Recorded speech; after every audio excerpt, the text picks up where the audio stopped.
और वहीं बिहार चुनाव में हार के बाद आरजेडी नेता शिवानंद तिवारी ने बड़ा बयान दिया है। शिवानंद तिवारी ने कांग्रेस पर हार का ठीकरा फोड़ा है और उन्होंने कहा है कि चुनाव के वक्त राहुल शिमला में पिकनिक मना रहे थे, कांग्रेस महागठबंधन के लिए बाधा बन गई। शिवानंद तिवारी ने बड़ा बयान दिया है। कांग्रेस ने 70 उम्मीदवारों को उतारा लेकिन 70 रैलियां भी नहीं की। राहुल गांधी बिहार में केवल 3 दिन आए। राहुल की कार्यशैली की वजह से बीजेपी को मदद मिली है। इस वक्त की बड़ी खबर आपको बता देते हैं कि आरजेडी नेता शिवानंद तिवारी ने बड़ा बयान दिया है। उन्होंने हार का ठीकरा पूरी तरीके से कांग्रेस पर फोड़ा है और राहुल गांधी को लेकर भी उन्होंने बड़ा बयान दिया है। उन्होंने कहा है कि जब बिहार में चुनाव चल रहे थे उस वक्त राहुल गांधी शिमला में पिकनिक मना रहे थे, कांग्रेस महागठबंधन के लिए बाधा बन गई है। ये बड़ा बयान शिवानंद तिवारी ने दिया है। कांग्रेस को लेकर ये बड़ा बयान शिवानंद तिवारी की तरफ से दिया गया है। कांग्रेस ने 70 उम्मीदवारों को उतारा लेकिन 70 रैलियां भी नहीं की। राहुल गांधी बिहार में केवल 3 दिन आए। ये बात शिवानंद तिवारी ने कही है। राहुल की कार्यशैली की वजह से बीजेपी को मदद मिली है। ये बड़ा बयान आरजेडी नेता ने दिया है। आपको बता दें कि बिहार में जब चुनाव के परिणाम आए थे उसके बाद से ही कांग्रेस में कलह देखने को मिल रही थी और इसी के साथ में महागठबंधन के कई नेता ऐसे हैं जिन्होंने ये कहा था कि कांग्रेस की वजह से ही महागठबंधन को हार का सामना करना पड़ा है। सहयोगी मिथिलेश मिश्रा हमारे साथ जुड़ चुके हैं। मिथिलेश, आरजेडी नेता शिवानंद तिवारी ने बड़ा बयान दिया है। उन्होंने हार का पूरी तरीके से ठीकरा कांग्रेस पर फोड़ दिया है। देखिए, सबसे अहम बात यहाँ कही जा सकती है कि जिस तरीके से कांग्रेस को 70 सीट मिला था और उसकी जो परिणाम आए वो मात्र 19 का था, तो इसको लेकर के निश्चित तौर पे आरजेडी में ये हलचल तो होना लाजिमी है। कारण क्या था कि लगभग 243 सीट की जो जिस तरीके से महागठबंधन अपनी तैयारी करके रखा था, उस महागठबंधन की जो सीट है उस सीट में 70 के बजाय में 19 की सीट आने के कारण ही कांग्रेस के ऊपर में इस तरह की तमाम बातें सामने में लाया जा रहा है। अगर ये सीट ज्यादा आया होता है, यानी पूर्व की तरह 27 की सीट अगर आए होते, निश्चित तौर पर सरकार में इनका एक दावेदारी हो सकता था और इसकी भी बढ़त अगर होती, क्योंकि पिछले परिणाम को अगर बातें करें तो 27 के बजाय अगर ज्यादा बड़ी होती तो निश्चित तौर पे इसके परिणाम होते और महागठबंधन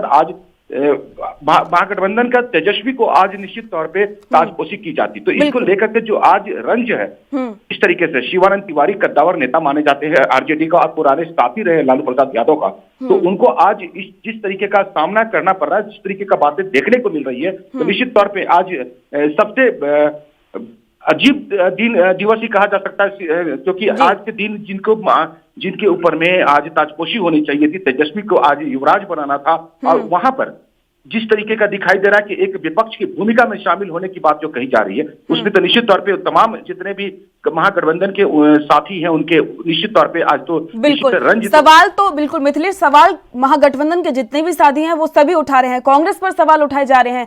इसी के साथ में लालू प्रसाद यादव ने भी यही कहा था कि अगर कांग्रेस को इतनी सीटें नहीं मिलती तो शायद आज महागठबंधन की सरकार बनती। तो क्या ऐसे में तेजस्वी यादव कोई बड़ा फैसला ले सकते हैं क्योंकि वो महागठबंधन के नेता चुने गए हैं?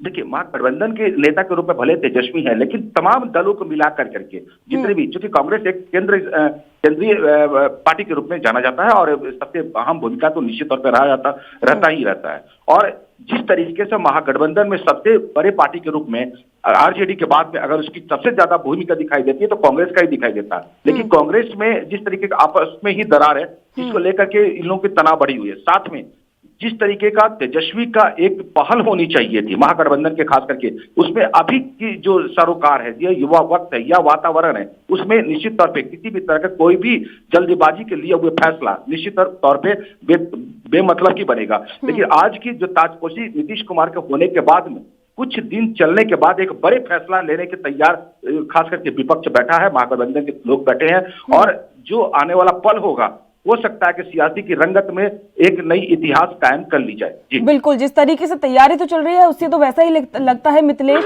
लेकिन इसी के साथ में ये भी है कि जो अब सरकार बनी है वो भी बहुत ज्यादा मजबूत है, क्योंकि बीजेपी को तो ऐसा माना जाता है सरकार बनाने के मामले में कई सारे राज्य ऐसे हैं जहां पर कांग्रेस की सरकार बनी थी, लेकिन बीजेपी ने विधायकों को तोड़कर अपनी सरकार कायम की है। तो क्या ऐसे में तोड़ना क्या साफ हो पाएगा?